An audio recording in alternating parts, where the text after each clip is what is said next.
Welcome back students. तो आज हम पढ़ने वाले हैं chapter 2 of class 12th quick revision. Concept और फॉर्मूला हम इसमें देखने वाले हैं। Electrostatic potential and capacitance. ठीक है, तो इसमें सबसे पहले हमें पढ़ना है इलेक्ट्रिक पोटेंशियल। ये हमारा फर्स्ट टॉपिक है। इलेक्ट्रिक पोटेंशियल क्या होता है? ये होता है work done per unit test charge by an external agent in moving the test charge from reference point to the desired point. इसकी जो एसआई यूनिट होती है वो क्या होती है? जूल पर कूलम। कहने का मतलब क्या है कि भाई जो इलेक्ट्रिक पोटेंशियल रहेगा वो किसी यूनिट चार्ज को कहीं एक्सटर्नल एजेंट से डिजायर्ड लोकेशन तक लाने के लिए किया गया कार्य होगा।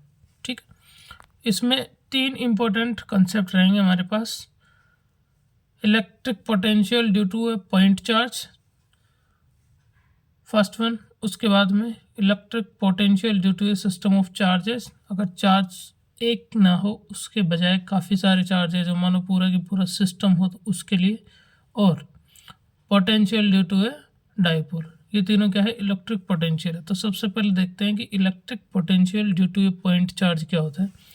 ये होता है के क्यू अपॉन आर। ठीक है, के की वैल्यू हम जानते हैं 1/4πε0 होती है। तो v is equal to 1/4πε0 Q/r या फिर KQ/r। ओके, जबकि हमने फोर्स क्या पढ़ा था? फोर्स हमने पढ़ा था KQ/r²। और पोटेंशियल क्या होता है? KQ/r। ठीक है, तो हमने पोटेंशियल देखा कि पॉइंट चार्ज की वजह से होता है KQ/r। उसके बाद में हम देख लेते हैं potential due to a system of charges. तो सिस्टम ऑफ चार्ज की वजह से जो पोटेंशियल होता है वो क्या होता है? वो होता है K capital Q divided by R. अब यहाँ पे कैपिटल क्यू क्या है? कैपिटल क्यू है यहाँ पे sum total of the charges. उनकी वजह से जो पोटेंशियल आ रहा है उसको हम क्या बोलेंगे? कैपिटल क्यू बोलेंगे। ठीक है, थर्ड टॉपिक है यहाँ पे potential due to a dipole, कि एक जो डाइपोल होता है उसकी वजह से पोटेंशियल क्या होता है। तो डाइपोल को हम मान लेते हैं, डाइपोल मान लो एक प्लस चार्ज है और एक माइनस चार्ज है, एक एम पे रखा है एक एन पे रखा है। इनका सेंट्रल पॉइंट अगर हम मान लेते हैं ओ है, और ओ से ए तक जो वेक्टर है उसको हम क्या बोलते हैं? आर वेक्टर बोल देते हैं। ये डिस्टेंस है मान लो यहाँ पे। तो यहाँ पे जो पोटेंशियल होगा वो क्या हो जाएगा?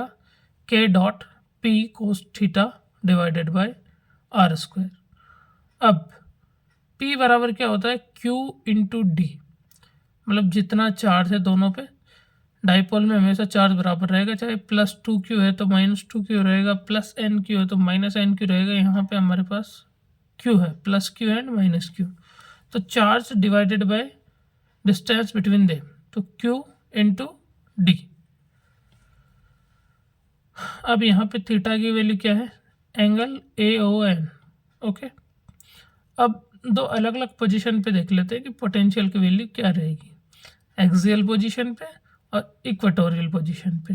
तो एक्सियल पोजीशन पे जब थीटा की वैल्यू क्या है? 0, मान लो कि इसी एक्सिस पे इधर की तरफ कहीं देख रहे हैं।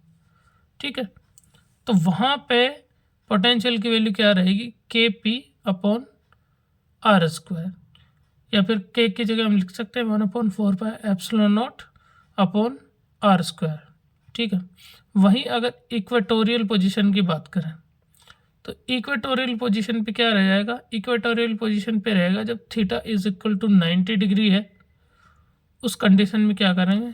थीटा 90 हो गया तो इस एक्सिस की बात कर रहे हैं, इस एक्सिस पे पोटेंशियल की वैल्यू क्या हो जाएगी? 0, क्योंकि जो प्लस चार्ज की वजह से पोटेंशियल आएगा और जो माइनस चार्ज की वजह से पोटेंशियल आएगा वो दोनों के दोनों क्या रहेंगे? बराबर रहेंगे। इसलिए उसकी वैल्यू क्या हो जाएगी? 0 हो जाएगी। ठीक है, तो ये इस चैप्टर में हमारा सबसे पहला कंसेप्ट था। उसके बाद में हम पढ़ते हैं कैपेसिटेंस, धारिता। तो कैपेसिटेंस क्या होता है? देखिए, कैपेसिटेंस के बारे में अलग अलग इंपॉर्टेंट पॉइंट्स हैं जिनको हम वन बाय वन करके समझ लेते हैं। तो जो फर्स्ट पॉइंट हमारे पास है वह है कि capacitance of A parallel plate capacitor. एक जो पैरेलल प्लेट कैपेसिटर है उसकी वजह से कैपेसिटेंस की वैल्यू क्या होती है, धारिता की वैल्यू क्या होती है। अब यहाँ पे फॉर्मूला से पहले हम जान लेते हैं कि के होता है die electric constant.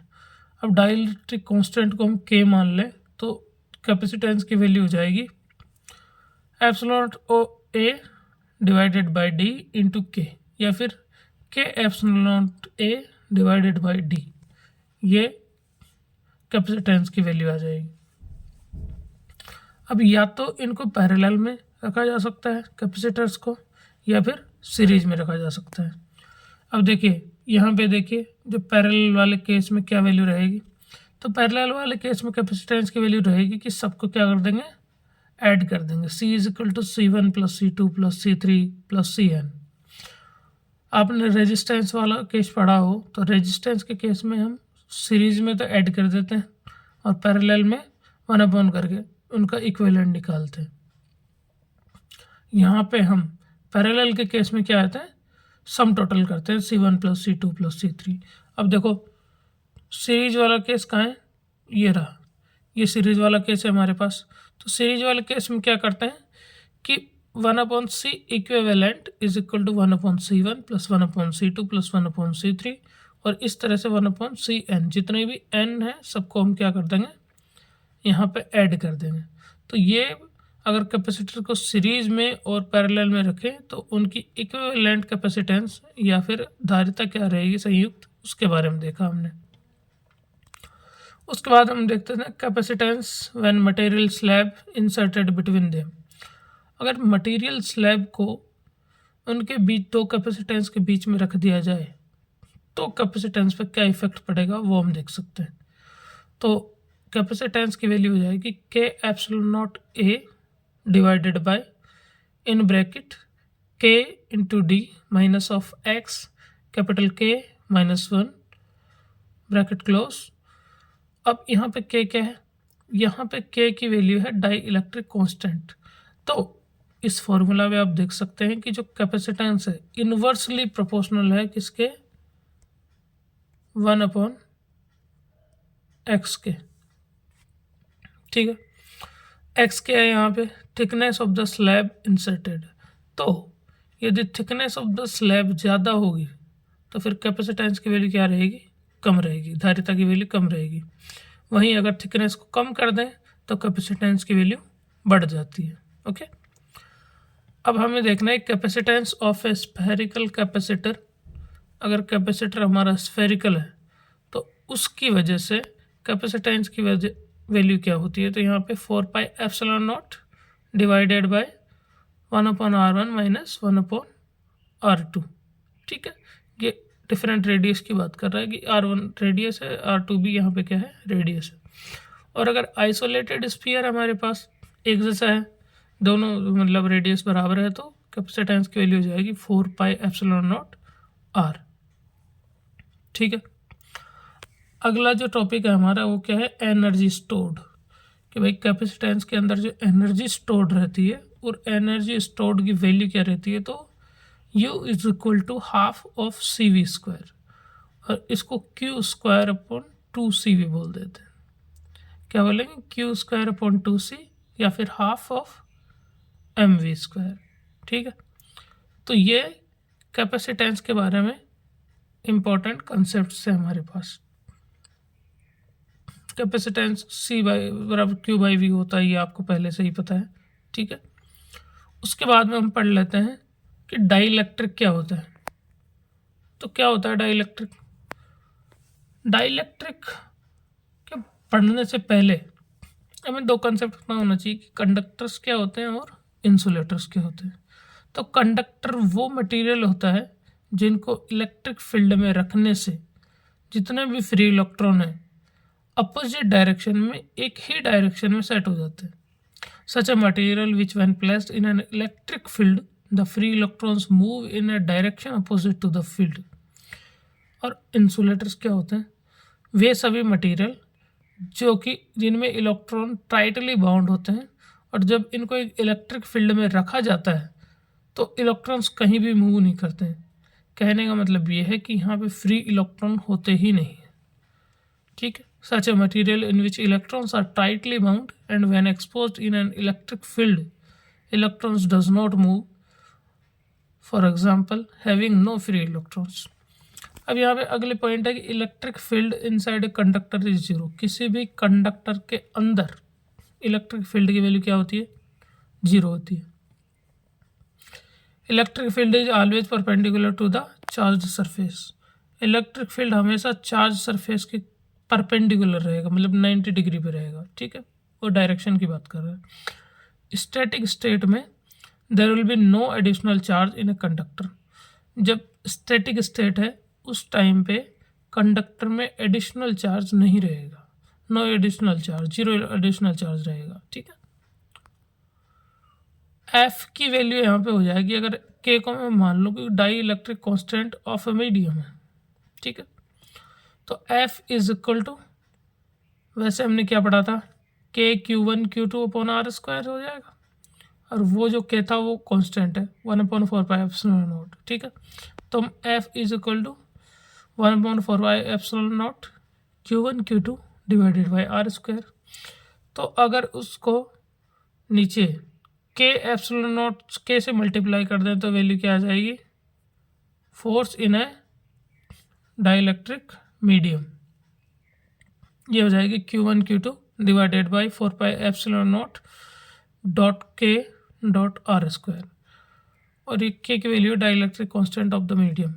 A dielectric is an electrical insulator that can be polarised by an applied electric field. ठीक है, अगला कंसेप्ट हम इसमें देख लेते हैं.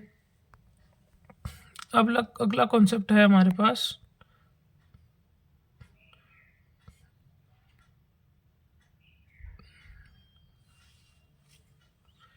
Equipotential surface, electric potential surface और potential energy of a dipole. तीन इंपॉर्टेंट पॉइंट है यहाँ पे. तो इक्विपोटेंशियल सरफेस, सबसे पहले इसको देखते हैं कि भाई इक्विपोटेंशियल सरफेस क्या है. तो ये क्या है? इक्विपोटेंशियल सरफेस का मतलब होता है कि potential is same at all the points of the surface. ऐसी अगर आप कोई लाइन खींच दे जिस पे सब पॉइंट का पोटेंशियल सेम हो तो उसको क्या बोलेंगे? Equipotential surface. अब ये हमेशा सर्कुलर होती है. Potential is same at the all points of the surface. Components of electric field parallel to an equipotential surface is zero. अब इक्विपोटेंशियल सरफेस के पैरेलल में इलेक्ट्रिक फील्ड अगर लगा हो तो इक्विपोटेंशियल सरफेस क्या रहेगा? वो जीरो रहेगा, परपेंडिकुलर डायरेक्शन में. इलेक्ट्रिक पोटेंशियल एनर्जी क्या होती है? इलेक्ट्रिक पोटेंशियल एनर्जी होती है कि negative of work done by the electric forces as the configuration of the system changes. जब सिस्टम का कॉन्फ़िगरेशन चेंज होता है तो जो वर्क डन किया जाता है उसका नेगेटिव हो जो होता है उसको हम इलेक्ट्रिक पोटेंशियल एनर्जी बोलते हैं. तो U at R2 minus U at R1 is equal to minus of W is equal to Q1 dot Q2 divided by 4 pi epsilon naught into 1 upon R2 minus 1 upon R1. यहाँ पे क्या हो गया formula? If the separation between charges is R then U R is equal to Q1 Q2 upon 4 pi epsilon naught. ठीक है. Potential difference की अगर हम बात करें तो पोटेंशियल डिफरेंस क्या हो जाएगा? Difference in energy divided by capital Q. Okay, U B minus U A divided by capital Q. U B minus U को हम बोलते हैं चेंज इन पोटेंशियल एनर्जी और क्यू को हम बोलते हैं टेस्ट चार्ज. तो पोटेंशियल डिफरेंस को अगर हम डिफाइन करना चाहें तो क्या हो जाएगा कि change in potential energy per unit test charge is known as a potential difference. अगला जो कंसेप्ट है वो क्या है? Potential energy of a dipole. कि भाई एक डाइपोल की पोटेंशियल एनर्जी क्या होती है? देखिए, अगर डी यू की वैल्यू हम देखना चाहते हैं तो P E sine theta into D theta. If we choose P E of dipole to be zero, अगर पोटेंशियल एनर्जी जो कि डाइपोल की हम ज़ीरो मानना चाहें तो कब मानेंगे? जब थीटा की वैल्यू क्या रहेगी? 90 डिग्री. उस केस में U theta minus U 90 degree is equal to integration of P E sine theta d theta from 90 degree to theta. अब यहाँ पे यू थीटा की वैल्यू क्या देखिए 90 डिग्री पे तो 0 हो जाएगा, माइनस में पी ई कोस थीटा बचेगा। जब 0 कैंसिल आउट, 0 हटा देंगे तो हम क्या बचाएगा, U theta is equal to minus of P E cos theta बराबर minus of P cross E. अभी क्या हो जाएगा, क्रॉस प्रोडक्ट। ठीक है, आपने पढ़ा होगा dot product, cross product. Dot product में बाद में कोस थीटा लगाते हैं, क्रॉस प्रोडक्ट में साइन थीटा लगाते हैं। तो if it is rotated through angle theta against the torque, अगर नॉर्मल है, थीटा की वैल्यू 0 डिग्री है या 90 डिग्री है तो हम ये बता सकते हैं। लेकिन अगर मान लो किसी एंगल थीटा पे हो 0 से 90 के बीच में, उस केस में यू थीटा की वैल्यू रहेगी माइनस ऑफ पी क्रॉस ई। तो ये सारे के सारे क्या थे, इम्पोर्टेंट कंसेप्ट्स थे इस चैप्टर के, जो आप लोगों ने बहुत अच्छे से देखे। आई होप कि आपको सब चीज़ें समझ में आई होगी। तो अभी इस चैप्टर का क्विक रिवीजन हमने किया है। आई होप कि एग्ज़ाम में आपको हेल्प करे। अभी तक आपने यदि चैनल सब्सक्राइब नहीं किया है तो चैनल को सब्सक्राइब कर लें एंड अपने दोस्तों के साथ शेयर करें। All the best for your exams. Thank you for watching.